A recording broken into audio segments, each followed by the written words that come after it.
Jovem Pan Morning Show. É chegada a hora, meus amigos. Chegou a hora da nossa tão aguardada entrevista, ou, sei lá, debate, como vai resultar isso aqui. Como queiram, hein? Pra quem pegou o bonde andando, vou explicar algumas coisas aqui. Na segunda-feira, a gente comentou um vídeo do deputado Marco Feliciano, em que ele explica de uma forma peculiar até, o que tá por trás da ascensão da cantora drag Pabllo Vittar. A Paulinha, inclusive, apresentou aqui o resumo do conteúdo desse vídeo e, em seguida, a gente fez comentários sérios e brincadeiras também sobre a opinião do pastor e sobre a própria figura do pastor Feliciano. Na terça-feira, ou seja, mais conhecida como ontem, nós levamos ao ar um segundo vídeo no qual o parlamentar se mostra indignado com o que a gente falou aqui no programa e recomenda que os integrantes do Morning Show, volte para a escola. Bom, vamos lá. Dito tudo isso, eu apresento aqui e dou as sinceras boas-vindas ao nosso convidado dessa manhã de quarta-feira, o deputado Marco Feliciano. Seja bem-vindo ao Morning Show. Muito obrigado, Edgar. Bom dia a todos os ouvintes da Rádio Jovem Pan. E vamos ao... Como é que foi que o Caio falou aqui nos bastidores? Lavar roupa suja?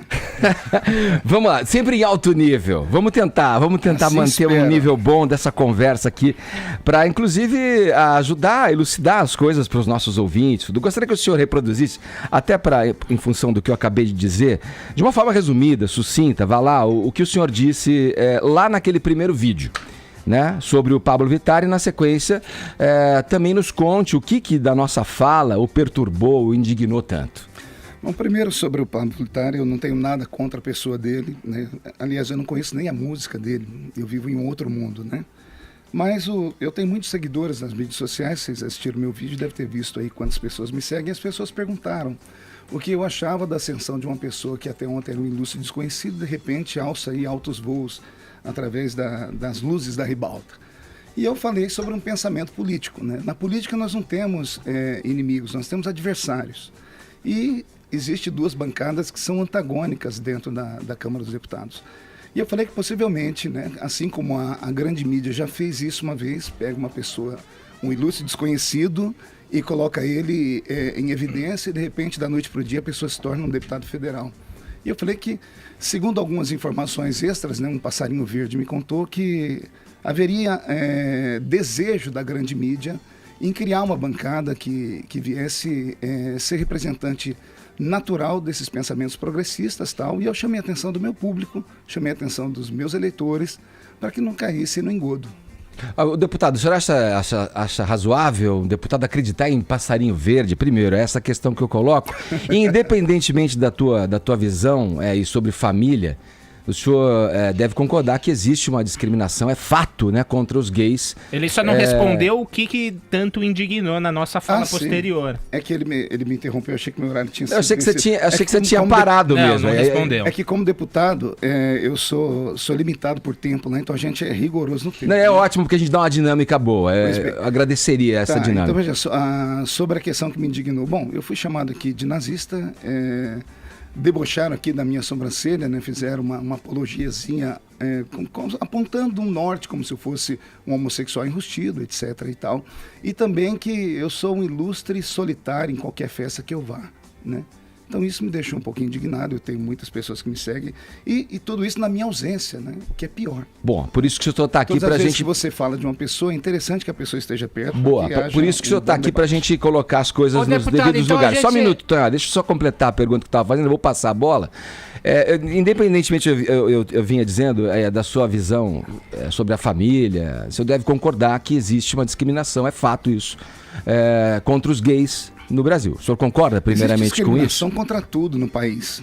Exatamente, contra tudo. Hoje eu já não sei mais se é uma discriminação contra gays ou se é uma discriminação contra os heterossexuais. Como eu disse naquele vídeo, você nascer homem ou nascer mulher hoje é como se você pertencesse a uma classe inferior, a uma casta inferior. Você se sente ameaçado com isso? Não sou eu que me sinto. Os valores da família. Global. Os valores da família completamente estão distorcidos e transtornados. O senhor consegue ver algo de positivo na ascensão dele dessa forma, levando em consideração esse pensamento? O senhor consegue ver algo de positivo, sendo que o país é um país que mais mais mata homossexuais, mais mata travestis? Há controvérsias nessa história, há controvérsias e muitas. Eu sou um profundo estudante disso, porque em 2013 eu alcei voo lá na Comissão de Direitos Humanos e fui criticado, aliás, apanhei na rua, apanhei em aeroporto, por pessoas que me diziam que eu era preconceituoso. Então eu me aprofundei no estudo. Mas o senhor também bateu em muita gente, deputado. Nunca bati em ninguém, nunca levantei um dedo para ninguém. Não, bater eu digo verbalmente. Não, eu apanhei literalmente.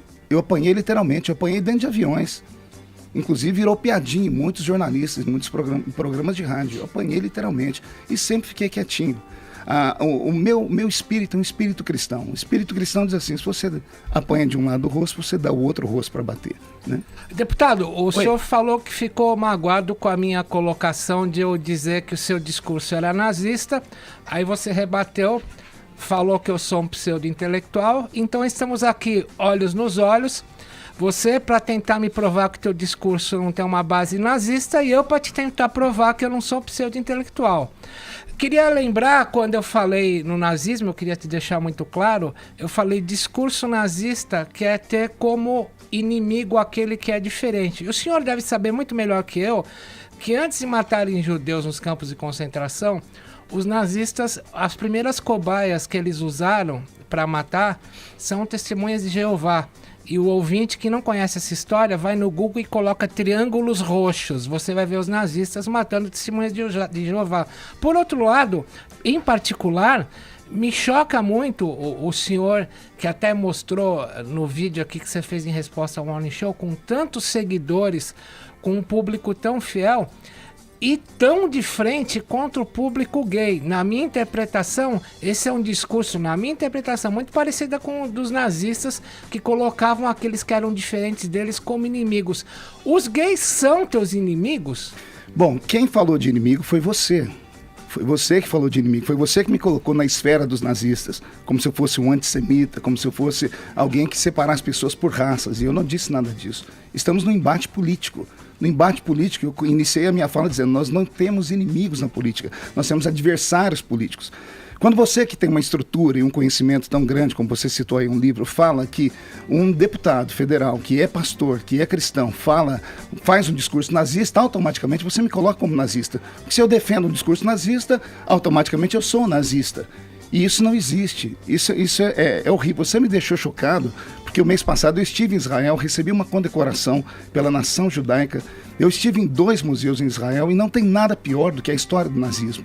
E a história do nazismo começa com o socialismo, pelo qual você tanto defende. E, aliás, você é uspiniano, né?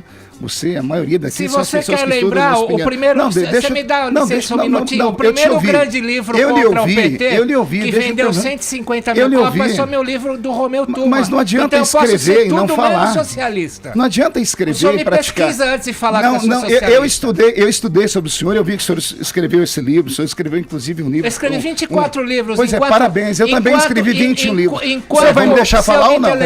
Vamos o senhor vai me deixar falar ou não? Livros. O senhor acusa o Lula. Não, deixa eu só falar. Vamos voltar pro cerne da questão. Eu estava aqui tentando falar. Eu escutei ele quietinho. Vamos lá. O senhor é o mediador, não Vamos é? lá, deputado. Então ensina ele, porque ele age como um socialista de verdade. Não, só ele fala, só o pensamento dele funciona. Aí virei o inimigo, socialista. Não sou seu inimigo. Não sou seu inimigo. Eu ia até te dar um beijo depois na testa. Vamos nos entender, Feliciano. Por favor, prossiga rapidamente, porque tem muita pergunta para ser feita aqui.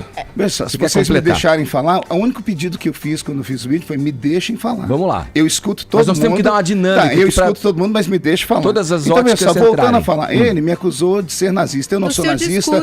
Eu não sou nazista. Mas se eu faço um discurso e defendo ele, automaticamente eu sou. Na mesma dinâmica não é dinâmica. Paulinha, você é um pouquinho mais inteligente do que isso. Então, qualquer pessoa que enxerga, você é uspiniana também. Então eu conheço muito bem como funciona o ensinamento de vocês. Me deixa quietinho aqui, deixa eu tentar explicar. Pois bem, eu não sou nazista, tá? Eu sou cristão com pensamentos cristãos e vivo num país, no Estado Democrático de Direito, por enquanto. Então, enquanto eu vivo no Estado Democrático de Direito, eu posso pensar o que eu quiser e falar o que eu quiser. Ninguém pode tolher o meu direito, como eu não posso tolher o direito dele. O que não pode acontecer é uma pessoa acusar a outra daquilo que ela não é. Porque quando ele me acusa de nazismo, parece que ele pratica o nazismo. Porque na sequência, ele mesmo faz uma historinha com sobrancelha, com pintar de unhas. Isso não seria Foi uma brincadeira coletiva ali, até que eu usei os nossos personagens. Então, quando vocês fazem, é brincadeira. Quando outra pessoa faz, é preconceito. Onde está o limite disso? Então, quando alguém acusa uma pessoa disso, ela está sendo tão nazista quanto. Porque o nazismo também matou gay. O nazismo, ele trucidou pessoas. Sim. É o maior horror, é a maior mácula na história da humanidade.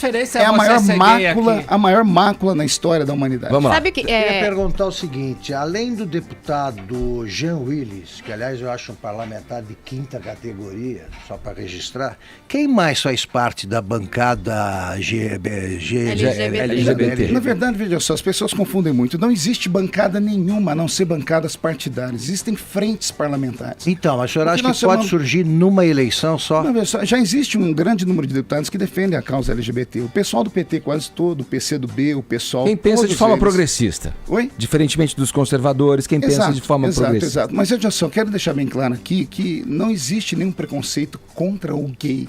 A minha luta sempre foi com ativistas gays. Ativista. O ativista é diferente do gay. O ativista é aquele que ganha do governo para isso. E a briga deles comigo foi porque eu sequei os cofres deles quando eu fui presidente daquela bendita ou maldita Comissão de Direitos Humanos, que nunca teve nome antes de mim, e depois que eu deixei, desapareceu a Comissão de Direitos Humanos. A Comissão de Direitos Humanos, ela ajudava, como todas as comissões da casa, enviam o norte para que o orçamento anual da União seja destinado para algumas coisas. E a Comissão de Direitos Humanos da Câmara era usada somente para o movimento LGBT. Eram 10 milhões de reais por ano para 257 ONGs, que ninguém sabe o que era feito com esse dinheiro. Então a briga dos ativistas não é por ideologia, é por cabide de emprego. Quando eu briguei com eles nesse aquisito, então eles me acusaram de homofóbico, de racista, de tudo isso que você fala. Fala, Paulinha. O senhor fala que ameaça a família tradicional brasileira, né? Que a mídia ajuda essas personalidades a se promover, que existir esse tipo de bancada ameaça a família tradicional brasileira. E eu falei aqui no programa, e uma das coisas que você falou, eu não consigo entender como que ameaça, porque para mim a família tradicional brasileira é todo tipo de família. Não, o senhor não considera isso? Que envolve amor. Você não considera isso? Você não considera? Você considera que a família tradicional brasileira... Tem que seguir aquele modelo... É homem, mulher... Porque está na Constituição de 1900... Né? Veja só, Paulinha, para a gente entender o que eu falei naquele momento, nós temos que voltar aqui na Escola de Frankfurt, na Sociedade Fabiana. Teria que citar aqui 1 milhão de pensadores de esquerda para chegarmos aqui. Teria que falar para você que dar uma aula sobre Antônio Gramsci. Só entendendo tudo isso, você vai chegar onde eu cheguei, que é a desconstrução da família tradicional, da família civilizatória. É claro que eu não sou idiota nem ignorante, eu vivo num país onde nós temos famílias plurais. Só que essas famílias têm um nome, arranjos familiares. Eu cresci numa família de arranjo familiar, eu não tenho nome de pai no meu documento. Quando eu cortava cana na escola, vocês já estudavam em grandes escolas. Então, eu também sofri preconceito. Sofri preconceito de outras formas e talvez piores do que todas as pessoas podem passar. E eu venci. Venci porque mesmo habitando dentro de uma família não tradicional, dentro de um arranjo familiar, eu tive referências. Quando eu falo da destruição da família, eu não falo da destruição apenas do pai, mãe, homem e mulher. Eu falo dos costumes. Eu falo daquilo que deu história ao início da civilização. Então, quando as pessoas falam de forma superficial, como por exemplo, quando acusam o Estado é laico, mas nós não vivemos num mundo onde só tem um Estado. Temos o Estado, temos a nação, temos a sociedade, e todos esses três nascem do pilar da família tradicional, da família civilizatória. Quando você começa a estimular divórcio, quando você começa a estimular gravidez independente, quando você começa a abrir mão de princípios, que são os primórdios, os pilares da sociedade, a sociedade nossa foi fundada naquilo que nós falamos que é o moral judaico-cristão, você pode sim jogar toda uma nação dentro de um colapso. Ô, Feliciano, mas olha, o ativismo, só um minutinho, o ativismo, você coloca do ativismo, né? Existe o ativismo, não é contra o gay, mas é contra o ativista. O ativismo só existe por uma necessidade. Se o mundo fosse o mundo ideal, onde todas as diferenças fossem respeitadas, o ativismo não faria sentido. Concorda comigo? Tem outra coisa que você coloca, que é a questão da religião professada através da política. A gente entende e é notória, a tua figura é a comprovação de que a fé é um grande ativo político. né? Você se refere à questão da tua presidência, você está à frente da Comissão da Verdade. Existe, na minha opinião, aí um erro estrutural de todas as bancadas que defendem esse assunto ou aquele assunto, que de forma até informal, porque isso não está previsto na Constituição, tem que haver uma bancada. Você, como representante do povo, tem que defender direitos mais amplos. Você focar isso só simples e pura e simplesmente na visão religiosa, eu acho que é uma limitação grande. A minha pergunta aí é um pouco mais sobre a questão de como você trata e leva a sua vida. Frente a isso, frente à fé ser um grande ativo político e os templos das religiões neopentecostais pipocam muito à custa de dinheiros ali dos fiéis que acreditam naquilo, são crentes naquela função e propagam isso e alimentam isso. Como o senhor lida com a pecha, muitas vezes atribuída aos seus iguais, de mercadores da fé? O senhor concorda com isso? Como é que o senhor trata a fé como um empreendimento e faz dela uma política? Vamos voltar aqui desde o início, tentar lembrar tudo que você falou bastante coisas aí. Primeiro, eu estou no Estado democrático de direito. E no Estado democrático de direito, a beleza da democracia está exatamente na representatividade. E a representatividade me mandou para o parlamento. Quem foi que votou em mim? O meu segmento. Quem foi que colocou um ruralista lá? O segmento dele. Quem foi que colocou o deputado LGBT? O segmento dele. Essa é a beleza da democracia. Churchill já dizia isso. Não existe entre os governos conhecidos nenhum melhor do que a democracia e nenhum pior do que a democracia. Porque a beleza da democracia é a liberdade. A liberdade é linda. O problema é que quando você usa a liberdade de forma errada, você parte para a libertinagem. Eu posso não concordar com aquilo que você fala, mas eu vou defender o seu direito de falar. Mas como impedir a formação, deputado, de uma bancada LGBT? Não é impedir. Eu falei para o meu público tomar cuidado. Cuidado com aquilo que está acontecendo. Veja só, nós temos um país que foi governado por um partido progressista por 14 anos. E 14 anos nós vimos o que aconteceu. Então, isso é um partido corrupto, a corrupção com o progressismo, você não pode associar essas duas coisas. Veja só, é um mantra, isso é como uma lua, é um lula de verdade, são vários tentáculos. Deputado, só para não perder a chance, eu quero ressalvar, que, diante do que falou o meu querido amigo Edgar, é o seguinte, que se chama de progressistas os que apoiam isso, não necessariamente, eu sou progressista. Eu não tenho nenhum tipo de preconceito desse tipo, mas eu não acho progressista, por exemplo, a deputada Érica Cocai. Perfeito. Ela defende a seguinte tese: você precisa dissolver a família, é o que ela diz em vídeos, para mudar a sociedade, de capitalista para socialista. Eu acho que é doido. Perfeito. Dissolver a família, inclusive, dando vazão ao sexo entre membros da família. Tudo. É o vídeo dela. Então, ela defende o incesto, exatamente. Ainda bem que tem pessoas informadas, pessoas que participam da política de verdade, que não tem o mundo fechado. Assim é. Você falou sobre mercantilismo, né? Todas as religiões cristãs do mundo vivem de ofertas, dízimos e etc. e tal, né? Eu sou pastor de uma igreja de 200 membros no interior do estado de São Paulo, na cidadezinha onde eu nasci, em Orlândia. Eu construí a igreja com o dinheiro do meu trabalho, eu dei a igreja para a sociedade e eu dizimo na minha igreja, eu não recebo um salário. Então, quando você fala de pastores ou de toda a fé, é como se todos fossem iguais, nem todos são iguais. Mas o senhor falando de bancada evangélica, o senhor não é bancada, eu disse frente evangélica. Frente evangélica. Deputado, o senhor falou uma referência aqui, você falou que genericamente nós estaríamos obedecendo ao estatuto do comunista italiano Antonio Gramsci, e depois você falou em socialismo fabiano, o que o Olavo de Carvalho, astrólogo e ex-muçulmano, costuma falar, por exemplo, do PSDB. Levando em conta que quem trouxe essas duas palavras associadas, você é um comunista gramsciano e pratica o socialismo fabiano, foi o Olavo de Carvalho, o que foi incorporado imediatamente para o discurso do Bolsonaro. Você tem alguma afinidade com Bolsonaro e com Olavo de Carvalho, já que você usou o bordão que o Olavo usa? Bom, veja só, a cultura e o intelecto está aberto para todos, não apenas para uma figura. Olavo não é meu guru, Bolsonaro é meu amigo. E por que não estudar?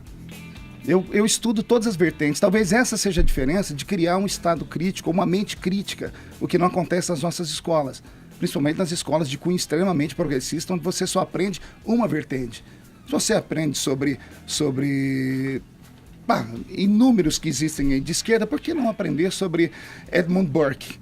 Por que não aprender sobre Russell Kirk? Por que você não aprende sobre os outros lá? Então eu leio de tudo, tá? Leio sobre a Sociedade Fabiana, isso aqui não é mérito de Olavo, pelo amor de Deus. Mas o professor Olavo, que você chamou de astrólogo, de ex-muçulmano, é talvez hoje uma das mentes mais elucidadas dentro da política mundial, não apenas brasileira. Eu admiro, assim como admiro o Bolsonaro no seu quesito de ser nacionalista, de ser uma pessoa que hoje representa essa revolução da direita no nosso país. Gancho, aliás, não existe, a direita não existia no Brasil até um pouco tempo atrás. Se existia, estava escondida, né? O senhor citou o Olavo de Carvalho como um dos seus mentores? Não, eu não citei, você disse isso. Não, mas você... Não, eu disse que leio, assim como leio tudo. Tá, então eu leio até você. Ninguém é perfeito, exatamente. Né? A questão é a seguinte, o Olavo de Carvalho, aí vem uma pergunta pontual para o senhor de outro tema, costuma se jactar, ficar orgulhoso de aparecer com armas nos vídeos e falando que ele adoraria matar ursos. O que o senhor acha do cidadão portar arma, já que o senhor é um religioso e o cristianismo propugna a paz antes de mais nada? Bom, pois bem, cidadão portar armas na rua, eu sou extremamente contrário. Mas o homem ter uma arma dentro da sua casa para poder defender a sua família, eu sou aberto a apoiar. Explico, você citou agora há pouco aqui o massacre dos judeus, né? Como é que alguém consegue matar 6 milhões de pessoas? Leia a história toda, você vai ver que começou com o desarmamento. Você tira a arma das pessoas, é assim que o comunismo Outro argumento do Olavo de Carvalho e do Não, Bolsonaro. isso é história. Stalin fez isso, Hitler fez isso. Não é argumento de Olavo, isso é história. Quando eu te chamo de pseudo-intelectual, é só por isso. Deputado, você não tem argumento para isso. É história. Deputado, eu queria fazer a seguinte pergunta para entender... Eu te chamo de nazista de novo. Para entender melhor... Fique à vontade. Ouvir a sua diarreia verbal me alivia muito. Deputado, eu queria, para entender melhor o projeto de poder da frente evangélica, que evidentemente existe, é normal que seja assim. Digamos que a bancada é o que os evangélicos cheguem ao poder no Brasil, assumam a presidência. Nossa Senhora não é cultuada, né, pelos evangélicos. Ela continuaria sendo, é para entender mesmo como é que seria o comportamento dos evangélicos. Continuaria a ser padroeira do Brasil, o 12 de outubro seria feriado religioso nacional, ou o senhor é contra isso? Só para entender. Direitos adquiridos não se mexem. Nós estamos num país plural. Nós não vamos governar para uma igreja. A igreja evangélica não tem pretensão de chegar ao poder como igreja, como instituição. As igrejas evangélicas nem unidas são. Vou te dar um exemplo. Quando eu fiz um discurso alguns anos atrás, quando a presidente Dilma Rousseff ainda governava o país, e fui chamado pelo gabinete dela, porque no discurso eu chamei a atenção tanto dos cristãos católicos quanto os demais.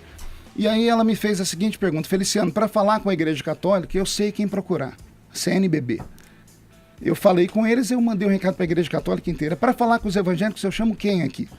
Porque se eu chamo o pastor da igreja A, o pastor da igreja B fica triste. Se eu chamo da igreja B, da igreja C. Então, não existe essa questão de poder. A bancada evangélica, ela se une em alguns pontos que nós convergimos. Fora disso, somos deputados normais, ninguém está lá. O parlamento não é uma igreja, o parlamento não é culto. Antes de defender a Bíblia Sagrada como parlamentar, eu defendo a Constituição Federal. Todos os meus embates, inclusive ideológicos, com o movimento LGBT, foi em defesa da Constituição Federal. As pessoas... E aí isso é que me irrita, porque quando as pessoas têm uma visão distorcida sobre a minha pessoa, porque não conversaram comigo, porque não tiveram esse contato que nós estamos aqui, as pessoas pensam que eu sou um fundamentalista maluco, um deputado da idade medieval, que vou acender uma fogueira para queimar. Ótima questão, deputado. Posso também participar? Deputado, ainda bem que o senhor... bom dia, para conseguir entrar. Antes de você falar, deixa eu te dar os parabéns pelo seu posicionamento aqui. Eu vi a sua fala sobre você e a Paulinha falando sobre os ensinamentos das crianças. É bem por aquele lado. Quando você tenta falar, as pessoas... ele vota no senhor aí. Não. Nisso talvez ele concorde. Não quer dizer que... Não são todos os pontos só para deixar claro, discordantes. só para deixar claro, aqui não é uma bancada que estamos em 2, 4, 5, 6 contra 1. Hoje está cheio aqui, né? Mas agora acho que 36... É que o senhor tem 511 mil seguidores no Twitter. Naquele norte. 5 milhões no Face. Quem segue aí o Feliciano, levanta a mão aí, ó. Vamos lá. Ih, tá ruim. Ó, tá aqui. lotado, hein? Tá Quero contra um um. pouco, deputado. Meu assessor me segue ali, ó. Olha, O Tutinha segue. O Edgar, o pessoal que tá aqui é o pessoal de planejamento da agência Talent. opa, E bem-vindos. vemos evitar nossos Bem-vindos. projetos. Bom, tragam muitos anunciantes. Estamos aguardando anunciantes aqui. Deputado, naquele ponto nós concordamos, em alguns outros nós discordamos. Eu acho que tem mais que a gente discorda do que a gente concorda, mas só para deixar claro que o Augusto Nunes tem uma opinião, eu tenho outra, não é uma bancada que estão 6 contra você e vamos adiante. Mas eu queria saber, eu não tô aqui falando em nome de causa LGBT, gay, nem, não tenho procuração deles, nem tenho essa pretensão, nem nada. Mas me chama muito a atenção, em algumas das suas falas, você já disse que tem um posicionamento contra o casamento entre os gays, por uma razão, porque aí o Estado não seria defendido, que pela Constituição de 1988, ela foi escrita para defender o Estado e não a família. Em outros pontos, em outros momentos, já viu o senhor defender a sua posição contra o casamento gay, porque aí a união estável já foi uma exceção para o que diz a Constituição, dali seria uma união civil até chegar no casamento, e a igreja não permite o casamento entre os gays. Qual é o seu medo? O casamento dentro da igreja, entre gays, ou então o Estado ser diluído? E depois, dentro dessa, eu tenho uma pergunta B. Essa é a A, eu tenho a vertente B, por favor. Tá, Caio, deixa eu só te fazer uma pergunta. Você está fazendo a pergunta para o deputado ou para o pastor? Não, por Marco Feliciano, que é os dois. Então tá bom, então vamos lá. Então vou tentar sintetizar. Como deputado, eu defendo a Constituição Federal. Para que haja uma mudança na Constituição Federal, é preciso aprovar uma PEC, uma proposta de emenda constitucional. Sim. É preciso 1/3 da assinatura dos deputados para que possa começar a tramitar. É preciso da autorização do presidente para que se instale uma comissão especial. E então existe todo um processo. Eu defendo a Constituição Federal. Em 88, o Constituinte entendeu que uma união estável entre homem e mulher. Aí o senhor vai falar que já sabe que o mundo mudou. Uma união estável entre homem e mulher poderá ser convertida em casamento, vírgula. As pessoas param só no casamento, para a proteção do Estado. E aqui a gente precisaria de umas 3 horas para debater o que é que o Constituinte pensou. O que é proteger o Estado? É dar longevidade ao Estado, coisa que, por exemplo, não acontece em muitos países da Europa hoje. Você pega a França, um país completamente hoje quase que todo islamizado, porque os franceses, a sua média de ter filhos é muito pequena, tem um país lindo, não tem mão de obra, então tem que importar mão de obra barata porque não produzem filhos.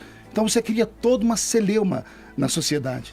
Você rompe com o tecido social. Então, quando eu falo sobre a Constituição Federal do artigo 88, eu defendo do artigo 210, parágrafo 13º, se não me falha a memória, e eu protejo a Constituição. Eu aceito mudar a Constituição, desde que haja um debate democrático. Olha aqui, eu não aceito que faça o que foi feito com o Supremo Tribunal Federal, por exemplo. O Supremo criou uma jurisprudência, através da jurisprudência da União Estável. O CNJ entendeu que se a União Estável ela é constitucional pela mente do Supremo, tem que ser convertida em união civil. Daí, para exigir o casamento dentro da igreja, é um passo. E é esse o seu medo, que exija dentro da igreja? Sim, mas o senhor não se incomodaria se os direitos civis fossem preservados? De jeito nenhum. Eu sou desse mundo, eu não sou um alienígena. Só um segundinho, deputado. Eu preciso fazer um intervalo comercial. Aqui a gente está conversando com o deputado Marco Feliciano aqui no Morning Show. A gente já volta nesse papo. Agora 11 em ponto, horário de Brasília. Vamos lá, Paulinha. Tamo de volta com o nosso Morning Show. Hoje recebendo aqui na bancada o deputado Marco Feliciano. Vamos lá, Paulinha. Como tá a nossa hashtag aí, hein? Não poderia ser diferente. Estamos entre os assuntos mais comentados. Olha aí, que beleza. Muitos fiéis na nossa participação aí no Twitter. Como todo o Brasil, estamos naquela polarização entre pessoas que são time Feliciano, pessoas que são time gays, pessoas que são time... enfim... Tá todo mundo dividido. É esse Brasilzão maravilhoso, a hashtag Feliciano no Morning. Você pode continuar participando e acompanhando o programa aqui pelo Twitter. Vamos lá, ficou pendurada a parte B da pergunta do Caio. Retoma, por favor, Caio. Bom, antes da gente sair pro intervalo, você que tá acompanhando o Morning Show, ligou o rádio agora, eu perguntei pro deputado Marco Feliciano o que tornava ele tão contra o casamento entre pessoas do mesmo sexo. Um acuio de curiosidade, deputado. Não tô falando o nome deles, nem tenho a menor intenção disso. Bom, primeiro porque não houve a mudança na Constituição Federal. Se um artigo da Constituição é rasgado, a Constituição inteira pode ser rasgada e isso coloca em risco a existência do Estado democrático. Mas na Constituição brasileiro. nos fala, é proibido o casamento entre pessoas do mesmo sexo. Prevê o casamento entre pessoas de sexos diferentes. Só mas pode não se fala. se tornar casamento. Assim como na Bíblia tem, não.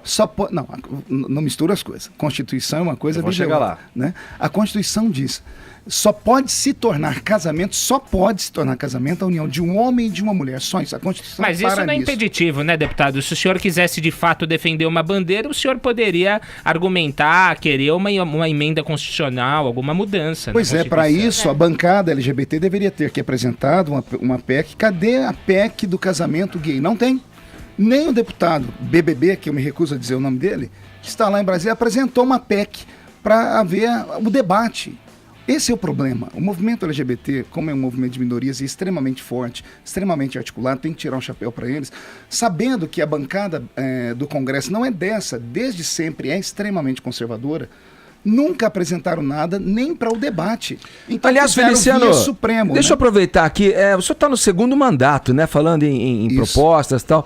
Fala um pouquinho dos seus projetos para a gente, que o senhor aprovou na Câmara, coisas que o senhor levou para serem discutidas e possivelmente aprovadas. Veja, eu tenho mais de 70 projetos apresentados, só que como no terceiro mês de mandato eu briguei com o partido que governava o país, e aqui é bom, isso aqui eu acho que é uma história que ninguém nunca contou no seu programa, isso aqui é um furo jornalístico para vocês. Bolsonaro, parece que esses dias atrás, foi levantar a vida dele, não tem nenhum projeto aprovado, a não ser a questão da urna, em 26 anos de mandato. Por quê? Simples. Todo deputado que vai contra a onda progressista, a onda que governava o país, recebe um X nas suas costas em Brasília. Nenhum projeto que eu apresente ou que eu relate é aprovado. Todos Quais seriam ele? Fala de algum só, que... Qual que você lamentou mais de não ter sido aprovado? O que eu mais lamentei de não ter sido aprovado foi um projeto que eu criei para que crianças negras com mais de 5 anos de idade tivessem prioridade na adoção. Crianças que estão lá no Instituto para ser adotadas, que tenham acima de 5 anos de idade, a pessoa que quer adotar, passasse na frente de todas, fosse menos burocracia para que essa criança saísse logo e fosse adotada. Nem esse projeto passou. O relator pegou e rejeitou o projeto, só porque tem o sobrenome Feliciano.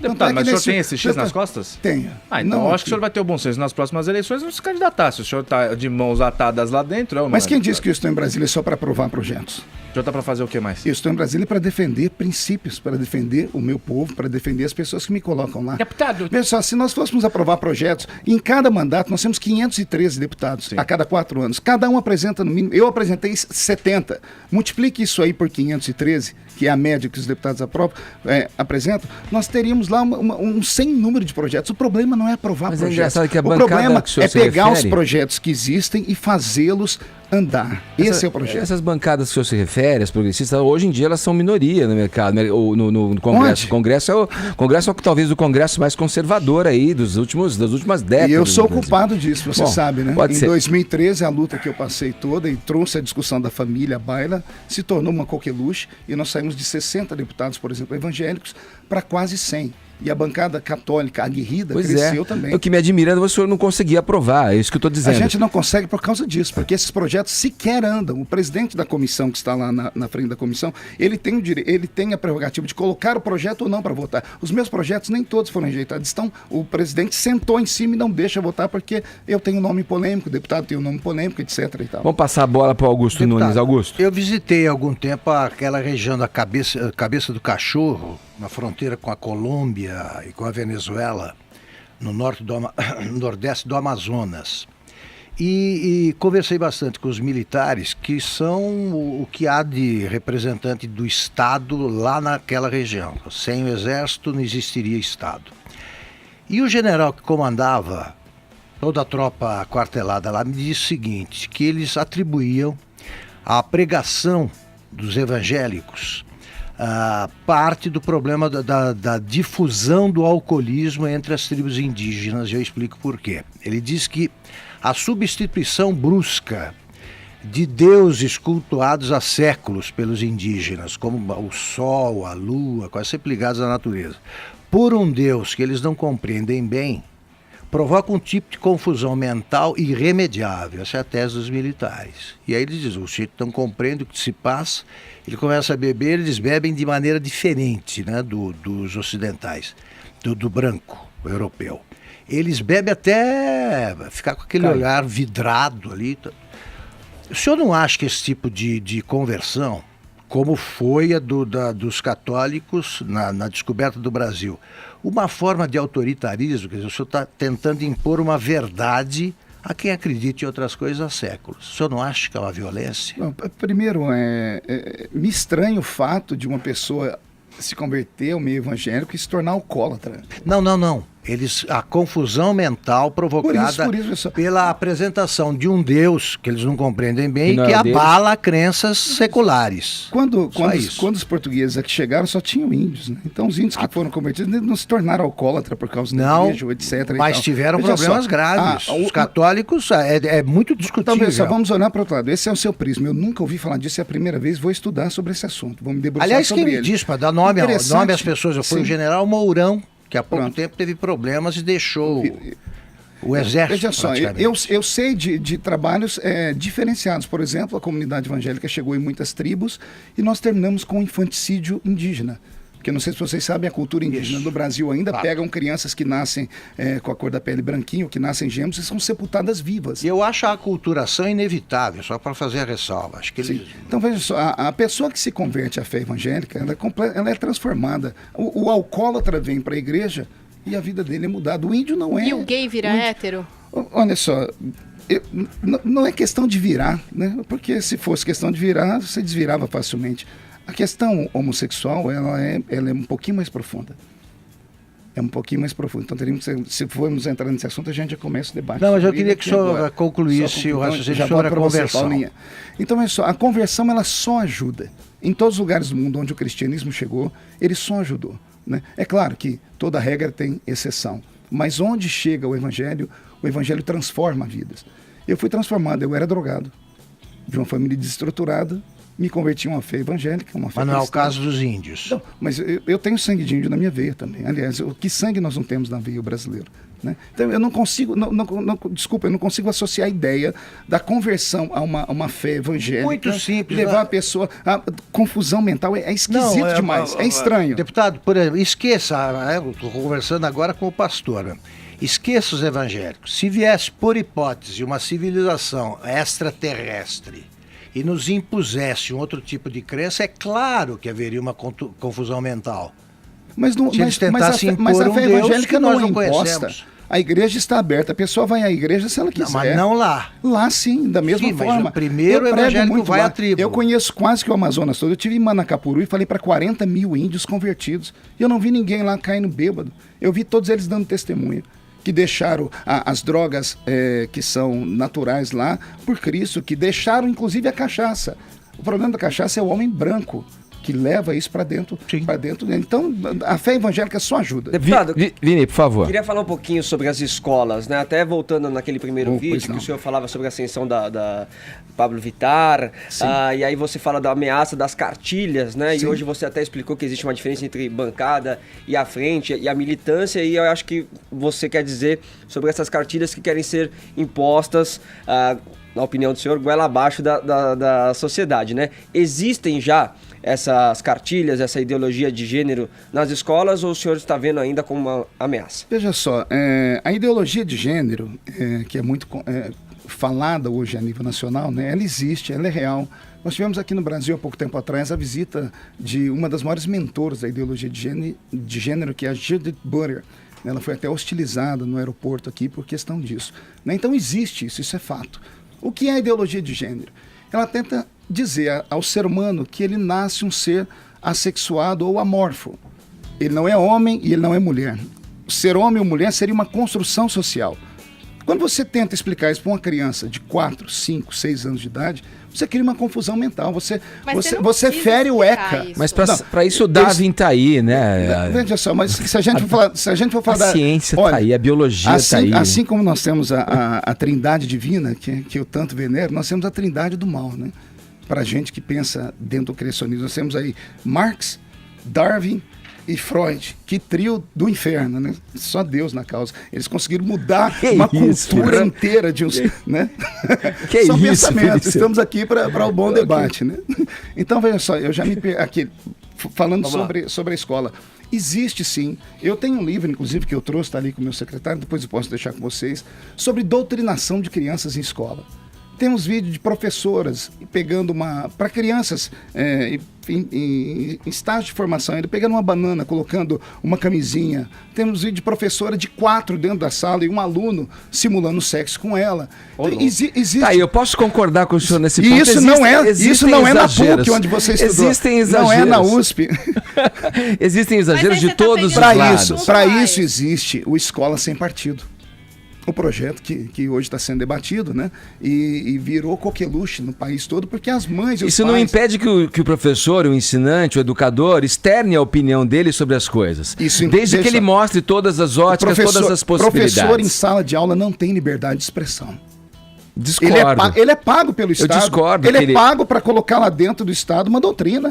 Mas eu discordo, porque ele tem a individualidade acima e à frente de qualquer coisa. Mas ele não está ali para expor o seu pensamento. Essa disciplina, né? Ele não pode chegar lá... Então, nós não estudamos essa disciplina. Um professor evangélico, então ele pode chegar dentro da sala de aula e pregar. Ele pode, desde que ele mostre que tenha outras vertentes religiosas e que ele propague a pluralidade e não só a imposição de uma fé que é pessoal, tua, um credo. Me arrepiou inteirinho. Você está parecendo que você está se convertendo. Eu poderia ser evangélico. Eu sou o cara mais sem graça da face da terra. Eu estou todo certinho. Se você encontrar alguma coisa ruim na minha vida, você me mostra agora. Já vi. Eu sou casado com uma única mulher. Eu tenho 4 uma parte. Eu tenho 4 Cuidado, filhos. se abrir os telefones. Eu tenho 4 filhos. Tudo. Paulinha é casada com 4 filhos, mas isso não me faz. Eu tenho 2 só. Isso não me faz achar que uma união entre pessoas do mesmo sexo onde exista o amor, uma aberração. O senhor me acha uma anomalia, uma aberração? Pois você está dizendo que eu acho então isso? Veja só, vocês tentam colocar palavras na minha boca. Eu já disse a vocês desde o início que a fé cristã é uma fé de inclusão. Vinde a mim como está, foi o que Jesus Cristo disse. O que a pessoa faz em 4 paredes é de foro íntimo dela, né? No Canadá agora teve uma moça que entrou na justiça porque ela quer casar com um gato. E não é um gato, um homem bonito, é um gato mesmo. Então, as pessoas têm o direito de fazer o que quiserem. O que não pode é colocar isso, implantar isso para que a sociedade toda aceite como se fosse o fato mais normal do mundo. E antes de ser um ser humano socialmente colocado dentro do mundo, eu tenho que ter liberdade de pensamento. Antes da liberdade sexual de qualquer pessoa, vem a minha liberdade de pensamento. Eu não posso ser tolhido do direito de achar que isso não é certo. É o meu direito. Mas a partir do momento que o senhor manifesta numa Câmara dos Deputados vontade para barrar isso, o senhor fere a Constituição quando ela diz que todos são iguais perante a lei. Que dia que eu usei a Câmara dos Deputados para barrar isso? Não, mas o senhor gravou um vídeo para falar que, olha, meus eleitores, não façam isso. Não caiam nesse golpe. E quando o senhor eu expliquei naquele vídeo, desculpa, o senhor vai contra Paulo em Coríntios quando ele fala, ouça algum de vós, tendo alguma coisa contra o outro, ir a juízo perante os injustos e não aos santos. Então o senhor fere o que Paulo diz, que o senhor diz que é o seguidor da palavra de Paulo, e o senhor fere também a Constituição de 88. Qual dos dois está em contradição? Amigo, veja só. Quando eu falo sobre a questão LGBT, e eu deixei explícito naquele vídeo, eu falava, por exemplo, do movimento LGBT buscar cotas em universidades. O que uma orientação sexual tem a ver com cotas em universidades? Aí eu concordo. Pois é, mas foi isso que eu falei naquele vídeo. Vocês nem debateram esse assunto. Mas existe aqui. exagero, a gente colocou em todas as partes, todas as colocações, opiniões e segmentos da sociedade. O movimento LGBT é o movimento mais articulado do mundo. Eu tenho aqui a base de um pedido deles feito pela Procuradoria dos Direitos Humanos. São quase 200 projetos que visam ser aprovados no Brasil. Inclusive, uma cidade com 50 mil habitantes tem um hospital só especializado na categoria LGBTTTTT, etc. Tudo bem, mas se for vontade do Congresso barrar, vai barrar. E assim é a democracia, né? Quando eu era menino na escola dominical, na igreja, a professora dizia assim, contou uma historinha para nós. O anjo estava na porta do céu. O diabo bateu na porta para entrar. Quando o anjo abriu, viu que era o diabo, ele fechou. O diabo enfiou a mão. Quando o anjo forçou a porta, o diabo começou a gritar de dor. A natureza angelical tão bondosa abriu a porta para o diabo tirar a mão. O diabo colocou o braço. A mesma coisa aconteceu até que o diabo entrou inteiro lá dentro. Tá querendo dizer que se passarem Passa coisas passa de tudo. LGBT, vai A passar questão do muita coisa casamento, que não a questão do pode passar? casamento, eu nunca fui contra a união estável. Por exemplo, duas pessoas constroem patrimônio junto, uma tem direito é natural, um é aposentado, falece, o outro, esse que estava do lado, tem direito. Eu nunca fui contra isso. O problema é que eu citei isso em 2012. Quando aprovar a união estável, automaticamente vai aprovar a união civil. Aprovando a união civil, pode chegar dentro da igreja e você cercear o direito de um líder religioso de exercitar a sua fé. Imagine se chegam duas pessoas numa igreja, dependendo nessa onda como vai, tudo é preconceito, e eu falo, olha, dois homens, eu não posso fazer o seu casamento porque eu tenho princípios bíblicos. A pessoa me leva na delegacia. A igreja é senhora de si, a igreja é dogmática. Posso terminar? A igreja é dogmática. Mas quem disse que o Estado não está tentando interferir dentro da igreja? A igreja é senhora de si. Você abre um espaço. Gente, política é como um jogo de xadrez, não é um jogo de damas. Que você vê tudo instantâneo acontecer. Política é lá na frente. Você vê, você tem que enxergar longe, sim. Isso é política. Deixa eu passar a bola pro Tonhão. Digamos que eu seja um apedeuta, um ignorante. Você não é. Digamos que eu seja, e eu começo a ler a Bíblia. E aí me vem a seguinte pergunta. O que está na Bíblia, por exemplo, capítulo Apocalipse escrito por João de Patmos, a volta da besta 666. Aí eu me perguntaria para você, pastor deputado. Deputado, pastor, vai vir a besta 666 ou é apenas uma alegoria? Daí vai a pergunta pro senhor, a Bíblia tem que ser lida ao pé da letra ou enquanto alegoria? Para se estudar a Bíblia é preciso ter um professor. Assim como todos os livros que existem. A Bíblia é um livro filosófico, é um livro científico, é um livro político, é um livro arqueológico. A Bíblia é não um livro, ela é o livro. Então é claro que para se entender a Bíblia é preciso de um professor que dê as explicações corretas. Você me falou se a besta, por exemplo, chegou. Eu estava achando que estava falando com ela aqui agora, né? Mas você não é um besta, você não é a besta, você não é o 66, você não é nada disso. É preciso que a pessoa estude a Bíblia com um professor. É assim, mais ou menos isso. Augusto. Deputado, eu queria saber se o senhor tem dúvidas ou só certeza. Se tiver dúvida, qual, por exemplo? Sobre o quê? Tudo. Eu tenho 1 milhão de dúvidas. Por exemplo, sobre questões religiosas. Sobre questões religiosas? Como eu sou um líder religioso, eu não queria que os meus seguidores soubessem das minhas dúvidas, das minhas crises existenciais, porque todos têm. Lutero se trancava dentro do quarto e se martirizava, né? Todos têm. Porque conhecer Deus é algo muito profundo. Imagine o ser humano ter a passividade de falar assim, eu vou conhecer o Criador do universo. É uma loucura. A Bíblia diz que as loucuras de Deus são mais sábias que toda a sabedoria do homem, né? Deus não é mais fácil de entender, não? Não são vocês que complicam, não, o entendimento de Deus? Vocês não, eu estou falando aqui Vocês são religiosos, líderes religiosos. Você não é religioso, não? Você não é religioso? Eu sou espiritualista. Então você é uma maneira mais bonitinha. Não, mas eu queria que você respondesse a minha pergunta, porque acho que vocês complicam muito Deus. Nada. Eu tenho um livro de cabeceira. Deus é mais simples que isso. O problema não é Deus. O problema é o ser humano. É o uso que se faz dele, né? Não, o problema é o ser humano. Ninguém usa Deus. Eu não uso Deus. Você falando assim, parece que você me ofende. Você não sabe era a que minha eu sou intenção. pastor. Não é a sua intenção. Sim. Eu acho que só que assim, se complica muito mas em que de sentido? forma estratégica. Diga, o quê? A figura de Deus, o que ele representa, a energia que ele propaga. Deus é amor, só que também é justiça. Deus é amor, só que também... As pessoas dizem assim, Mas a justiça dos homens? Eu acredito... Não, Deus deixou um livro, tem um livro sobre isso. Embora a Bíblia tenha sido escrita por homens, o autor da Bíblia é Deus. Pode ter mais de 40 escritores, mas o autor da Bíblia é Deus. Ele deixou os seus mandamentos. Ele explicou o que é que o ser humano tem que fazer ou não para levar uma vida, inclusive justa aqui nesse mundo, não é somente para uma vida transcendental. Mas as pessoas acreditam em Deus. Pode ser atualizado? As pessoas acreditam. Veja só, fé e dogmas não se atualizam. A fé é a fé. Né? Eu não posso colocar Deus dentro do eu não posso relativizar Deus, Paulinha. Eu não posso relativizar Deus. Eu não posso relativizar a Bíblia e falar assim, bom, veja só, isso aqui, antes as mulheres não podiam pregar e agora elas podem. Isso aqui eu aceito, isso aqui eu não aceito. Isso é cultura. Isso é cultura, são palavras de Paulo. Eu fico sempre com as palavras de Cristo. Deixa eu só dar aqui uma palavra para todos os ouvintes. Querem entender Deus? Leia os evangelhos. Lê os evangelhos, você vai entender qual é a missão, o que foi que Cristo disse. Jesus nunca censurou ninguém, trouxeram uma adúltera, a lei mandava matar. Jesus disse o que para ela? Vai, só que ele deixou uma palavrinha, não peques mais. Porque toda vez que o ser humano peca, não é que ele quebra a lei, não é que ele ofende Deus. Toda vez que o ser humano transgride, ele se machuca. E Deus é pai. Vini, Meu velho, Vamos dar pena. eu tenho uma dúvida. Se Vai dar o pena. pastor vai se candidatar ao Senado. Até porque eu tô na frente, hein? E o Augustão vai votar em mim, evidente. Responda ao da pena rapidamente, pastor, que a gente tá com O tempo simples, corrido. a vida pública brasileira, a política está sem norte, sem rumo. Eu também, na mesma pesquisa da Atena, eu apareço aí, você com 44% e eu com 14%. Bem na frente de você. Muito na frente, né? Aliás, eu espero que vocês fiquem sempre na frente, né? Olha. Eu não estou entendendo. Olha, Como eleitora, A Bíblia diz assim, pergunta. tenha o seu próximo acima de si mesmo. Olha aqui, o nosso tempo acabou. Aqui que com a pena, gente hoje que pena. o pastor Marco Feliciano conversando com a gente. Aliás, o senhor marcou a entrevista para hoje, não era o horário de trabalho do senhor? Você não teria que estar em Brasília? Mas vocês me convocaram.